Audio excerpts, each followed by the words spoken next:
بسم اللہ الرحمن الرحیم۔ رمضان کے ان برکت والے دنوں میں انسان کا دل خود بخود اللہ کی طرف جھک جاتا ہے۔ اگر تم سچ میں چاہتے ہو کہ تمہاری زندگی میں راحت آئے، روزی کے دروازے کھلیں اور دل کی پریشانیاں ختم ہوں، تو 27 رمضان سے پہلے سورۃ الکوثر کا یہ وظیفہ ضرور کر لو۔ ان دنوں میں سے کوئی ایک دن چن لو، دل میں سچی نیت پیدا کرو اور اللہ پر پورا بھروسہ رکھو، کیونکہ جب بندہ سچے دل سے اللہ کو پکارتا ہے تو اس کی دعا خالی نہیں لوٹتی۔ اپنے گھر سے صرف ایک مٹھی چینی لے لو۔ یہ بہت آسان عمل ہے لیکن اس کا اثر بہت گہرا ہے۔ اس چینی پر پورے یقین کے ساتھ سورۃ الکوثر پڑھو اور اللہ سے اپنی ضرورت مانگو۔ اگر نیت سچی ہوگی اور دل میں یقین ہوگا تو اللہ کی رحمت سے اسی دن تمہیں اس کی نشانیاں نظر آنے لگے گی۔ کبھی انسان سوچ بھی نہیں سکتا کہ اللہ کس راستے سے اس کے لیے رزق اور آسانی کے دروازے کھول دیتا ہے۔ اگر تم صحیح وقت جاننا چاہتے ہو تو یہ عمل فجر کی نماز کے بعد سورج نکلنے سے پہلے کر سکتے ہو، یا پھر عشاء کی نماز کے بعد رات میں بھی کر سکتے ہو۔ اصل چیز وقت نہیں بلکہ دل کا یقین ہے۔ جس وقت تمہارا دل مطمئن ہو جائے اسی وقت بیٹھ کر پورے خشوع اور توجہ کے ساتھ یہ عمل کرو۔ جب بندہ سچے دل سے اللہ کو یاد کرتا ہے تو رحمت کے دروازے کھلتے ہیں اور بند قسمتیں بھی بدلنے لگتی ہیں۔ یاد رکھو، چاہے تمہاری ضرورت کتنی ہی بڑی کیوں نہ ہو، چاہے تمہاری تمنا کتنی ہی دور کیوں نہ لگتی ہو، اللہ ہر چیز پر قادر ہے۔ اگر کسی کا نکاح رک گیا ہو، کاروبار میں نقصان ہو، نوکری کی تلاش ہو، گھر کی پریشانی ہو یا قرض کا بوجھ ہو، تو اللہ کے لیے یہ سب کچھ مشکل نہیں ہے۔ جب بندہ اللہ کے در پر سچے دل سے جاتا ہے تو اس کی تقدیر کے دروازے بھی بدلنے لگتے ہیں۔ اس لا کو شروع کرنے سے پہلے اچھی طرح وضو کر لو تاکہ تم پوری پاکیزگی کے ساتھ اللہ کے سامنے بیٹھو۔ پھر اپنے داہنے ہاتھ سے وہ ایک مٹھی چینی لے کر کسی صاف برتن یا پلیٹ میں رکھ دو۔ اگر گھر میں کوئی چھوٹا بچہ یا کوئی بزرگ ہو تو ان سے ادب سے کہو کہ وہ بھی اپنے ہاتھ سے ایک مٹھی چینی اس برتن میں رکھ دے، کیونکہ بزرگوں کی نیکیاں زیادہ ہوتی ہیں اور بچوں کے دل بہت پاک ہوتے ہیں۔ پھر تم خود بیٹھو، اس برتن کو اپنے سامنے رکھو اور پورے سکون کے ساتھ یہ عمل شروع کرو۔ جب بندہ دل سے اللہ کا نام لینا شروع کرتا ہے تو اسی وقت اس کے دل میں سکون اترنا شروع ہو جاتا ہے۔ اللہ کی رحمت دھیرے دھیرے اس بندے کو گھیر لیتی ہے اور دل میں عجیب سی تسلی پیدا ہونے لگتی۔ سب سے پہلے درود شریف 10 بار پڑھو۔ ہر عمل کی برکت درود شریف سے شروع ہوتی ہے۔ اس کے بعد استغفر اللہ ربی 41 بار پڑھو۔ اسے پڑھتے وقت دل میں یہ تصور رکھو کہ اللہ تمہارے گناہ معاف کر رہا ہے، تمہاری غلطیوں کو مٹا رہا ہے اور تمہاری زندگی کے بند دروازے کھول رہا ہے، کیونکہ کئی بار انسان کی پریشانیاں اس کے اپنے گناہوں کی وجہ سے بھی ہوتی ہیں، اور جب بندہ سچے دل سے استغفار کرتا ہے تو اللہ اس کی حالت بدل دیتا ہے۔ جب یہ سب پورا ہو جائے تو پھر سورۃ الکوثر پڑھو اور اللہ سے اپنی ضرورت مانگو۔ پورے یقین کے ساتھ ہاتھ اٹھا کر دعا کرو، اللہ سے دنیا اور آخرت کی بھلائی مانگو، اپنے دل کی ہر بات اس کے سامنے رکھ دو۔ اگر تم نے یہ عمل 27 رمضان سے پہلے سچے دل اور پورے بھروسے کے ساتھ کیا تو اللہ کی رحمت سے تمہاری زندگی میں ایسے بدلاؤ آ سکتے ہیں جن کا تم نے کبھی سوچا بھی نہیں ہوگا۔ جب بندہ سچے دل سے اپنے رب کی طرف لوٹتا ہے تو اللہ اپنے فضل اور رحمت سے اس کے گناہ معاف کر دیتا ہے اور اس کی غلطیوں کو ڈھک لیتا ہے۔ رمضان کے یہ پل بہت عظیم اور برکت والے ہوتے ہیں۔ اگر تم 27 رمضان سے پہلے سورۃ الکوثر کا یہ وظیفہ پورے یقین کے ساتھ کر لو تو جتنی بار تم اللہ سے مانگو گے اتنی ہی زیادہ رحمتیں تم پر اتریں گی۔ ہر دعا کے ساتھ نور اور سکون دل میں اترتا جائے گا اور تمہیں محسوس ہوگا کہ اللہ کی مہربانی تمہارے قریب آ رہی ہے۔ یہ کوئی نئی بات نہیں ہے۔ ہمارے نیک بزرگ اور صالحین لوگ بھی ایسے ہی اذکار اور عمل کرتے تھے۔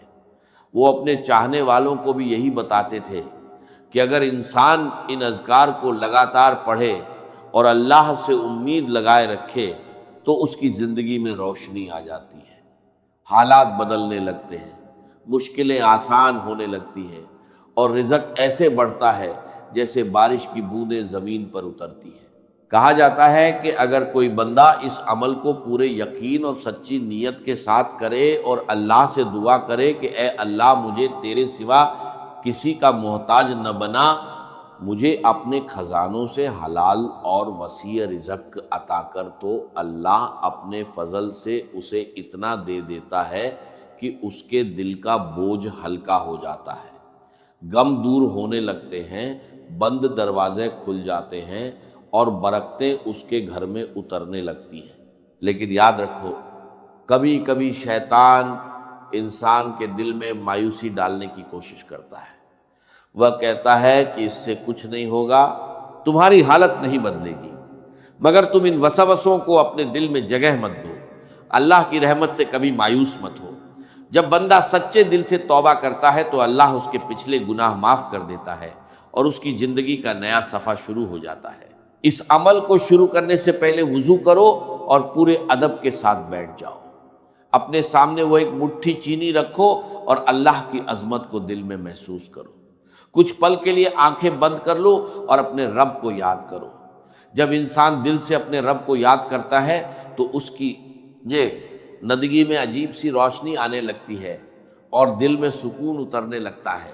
اسلام میں توبہ بہت بڑی عبادت ہے۔ انسان سے غلطیاں ہوتی ہیں لیکن اللہ کا دروازہ ہمیشہ کھلا رہتا ہے۔ خاص طور پر رمضان میں تو رحمت کے دروازے پوری طرح کھلے ہوتے ہیں۔ اگر بندہ سچے دل سے اپنے رب کی طرف لوٹ آئے تو اللہ اس کی زندگی کو پاک اور صاف بنا دیتا ہے اور اس کے دل کو نئی روشنی دے دیتا ہے۔ اس کے بعد اپنے ہاتھ اٹھاؤ اور پورے خشوع کے ساتھ کہو یا شافی انت شافی۔ اسے بار بار پڑھو اور دل میں یقین رکھو کہ اصلی شفا دینے والا صرف اللہ ہے۔ وہی ہر بیماری کو دور کر سکتا ہے، وہی ہر پریشانی کو ختم کر سکتا ہے اور وہی ہر غم کو خوشی میں بدل سکتا ہے۔ جب یہ یقین دل میں اتر جاتا ہے تو انسان کو ایسا محسوس ہوتا ہے جیسے رحمت کی ہوائیں اس کے چاروں طرف چلنے لگی ہوں۔ جب بندہ ان لمحوں میں اپنے رب کو یاد کرتا ہے تو اس کی زندگی میں برکتیں آنے لگتی ہیں، اس کے کاروبار میں آسانی ہوتی ہے، اس کے گھر میں سکون آتا ہے، اس کے دل سے ڈر اور بے چینی دور ہونے لگتی ہے۔ یہی وجہ ہے کہ نیک لوگ ان اذکار کو اپنی زندگی کا حصہ بنا لیتے تھے، کیونکہ انہوں نے اپنی آنکھوں سے ان کے اثر کو دیکھا تھا۔ یہ عمل بہت آسان ہے اور زیادہ وقت بھی نہیں لیتا۔ کچھ لوگ اسے 5 منٹ میں پورا کر لیتے ہیں اور کچھ 10 منٹ میں، مگر اس کا اثر بہت بڑا ہوتا ہے۔ اس لیے جب بھی اسے کرو تو پورے دل کے ساتھ کرو اور ہمیشہ یاد رکھو کہ دینے والا صرف اللہ ہے، وہی رزق دیتا ہے، وہی اولاد دیتا ہے، وہی دلوں میں محبت ڈالتا ہے اور وہی بندے کو سکون دیتا ہے۔ رمضان کے ان مبارک پلوں میں خاص طور پر استغفار اور تسبیح زیادہ پڑھنی چاہیے۔ ان اذکار کی برکت سے انسان کی زندگی سے بہت سی مشکلیں دور ہو جاتی ہیں، رشتوں کی پریشانیاں ختم ہوتی ہیں، کاموں میں رکاوٹیں دور ہوتی ہیں اور اللہ اپنے بندے کی حفاظت فرماتا ہے۔ اگر کوئی انسان بیمار ہو، پریشان ہو یا علاج کے باوجود راحت نہ مل رہی ہو تو اسے اللہ سے دعا کرنی چاہیے، کیونکہ شفا دینے والا صرف وہی ہے۔ قرآن میں بھی فرمایا گیا ہے وَإِذَا مَرِضْتُ فَهُوَ يَشْفِينِ، یعنی جب میں بیمار ہوتا ہوں تو وہی مجھے شفا دیتا ہے۔ جب انسان اس یقین کے ساتھ دعا کرتا ہے تو اللہ اسے وہاں سے بھی دیتا ہے جہاں سے اس نے کبھی سوچا بھی نہیں ہوتا۔ اس لیے اس عمل کو 27 رمضان سے پہلے سورۃ الکوثر کے وظیفے کے ساتھ کرو اور اپنے رب سے دل کھول کر مانگو۔ جتنا زیادہ تم مانگو گے اتنی زیادہ رحمتیں تم پر اتریں گی۔ جب انسان پورے یقین کے ساتھ اللہ کو پکارتا ہے تو اس کی دعا قبول ہونے لگتی ہے، اس کی حاجتیں پوری ہونے لگتی ہیں، اس کے کام آسان ہونے لگتے ہیں اور دل کے اندر چھپی ہوئی پریشانیاں دھیرے دھیرے ختم ہونے لگتی ہیں۔ عمل دیکھنے میں چھوٹا لگتا ہے مگر اس کا اثر بہت بڑا ہوتا ہے۔ اگر کوئی بندہ اسے سچے دل، محبت اور تواضع کے ساتھ کرے اور 27 رمضان سے پہلے سورۃ الکوثر کا یہ وظیفہ پڑھے تو اللہ اسے جسمانی اور روحانی بلاؤں سے بچا لیتا ہے اور اس کے لیے بھلائی کے دروازے کھول دیتا ہے۔ اس کے بعد ایک عظیم سورہ پڑھی جاتی ہے جب تم اس عمل کے ترتیب کو سمجھو گے تو محسوس کرو گے کہ اس میں کتنی خوبصورتی ہے۔ اس میں استغفار بھی ہے، ذکر بھی ہے، دعا بھی ہے اور قرآن کی تلاوت بھی ہے۔ جب بندہ ان سب کو ایک ساتھ کرتا ہے تو اس کی روحانی حالت بدلنے لگتی ہے، وہ ایک نور سے دوسرے نور کی طرف بڑھتا جاتا ہے اور اس کا دل پہلے سے زیادہ مضبوط ہو جاتا ہے۔ یہ سورہ اللہ کی عظمت کو بیان کرتی ہے۔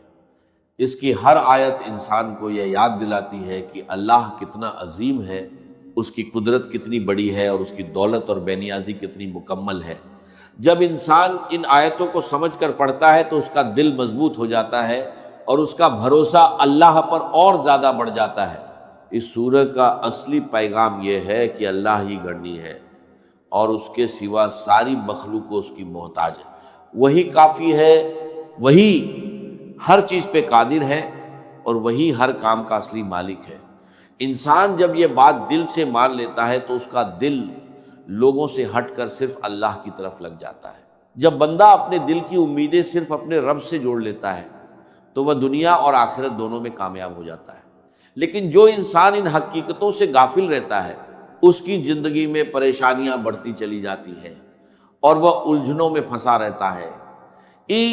چلیے یہ سمجھنا بہت ضروری ہے کہ اصلی سہارا صرف اللہ ہی ہے۔ رمضان کے ان برکت بھرے لمحوں میں رحمتیں ہر وقت اترتی رہتی ہیں۔ کہا گیا ہے کہ روزہ افطار کے وقت اللہ تعالی ہر دن لاکھوں بندوں کو جہنم سے آزاد کرتا ہے۔ سوچو اگر کوئی بندہ ایسے وقت میں سچے دل سے اپنے رب کی طرف لوٹ آئے اور اس سے دعا کرے تو اس پر کتنی بڑی رحمت اتر سکتی ہے۔ جب انسان یہ یقین اپنے دل میں بسا لیتا ہے تو اس کے دل سے ڈر ختم ہونے لگتا ہے اور اس کی جگہ سکون آ جاتا ہے، کیونکہ انسان کے زیادہ تر ڈر دنیا کی پریشانیوں سے جڑے ہوتے ہیں، مگر جب وہ اللہ کی طرف لوٹ آتا ہے تو اس کا دل مضبوط ہو جاتا ہے۔ اس عظیم سورہ کے بارے میں بہت سے اہل علم نے بھی اس کی فضیلت بیان کی ہے۔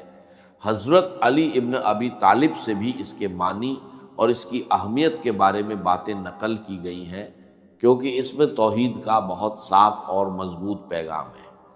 اسی طرح جعفر الصادق سے بھی بیان کیا گیا کہ جو انسان اسے یقین کے ساتھ پڑھے اللہ اسے لوگوں کی برائیوں سے محفوظ رکھتا ہے۔ کہا گیا ہے کہ اسے پڑھتے وقت داہنی طرف، پھر بائیں طرف، پھر اپنے سامنے اور اوپر نیچے ہلکا سا دم کر لینا چاہیے تاکہ اللہ ہر طرف سے حفاظت فرما دے۔ لیکن اسے جلد بازی میں نہیں پڑھنا چاہیے بلکہ ٹھہر کر اور خشوع کے ساتھ پڑھنا چاہیے، جیسے کہ محمد قرآن کی تلاوت فرماتے تھے اور اپنے صحابہ کو سکھاتے تھے۔ یہ سورہ اپنے معنی اور مقصد کے لحاظ سے بہت عظیم ہے۔ جب اسے پڑھو تو بسم اللہ الرحمن الرحیم سے شروعات کرو اور پورے دل کے ساتھ پڑھو۔ کچھ روایتوں میں انس ابن مالک سے بھی اس کی برکتوں کا ذکر ملتا ہے کہ جو بندہ اسے لگاتار پڑھتا ہے اسے بڑی بھلائی حاصل ہوتی ہے۔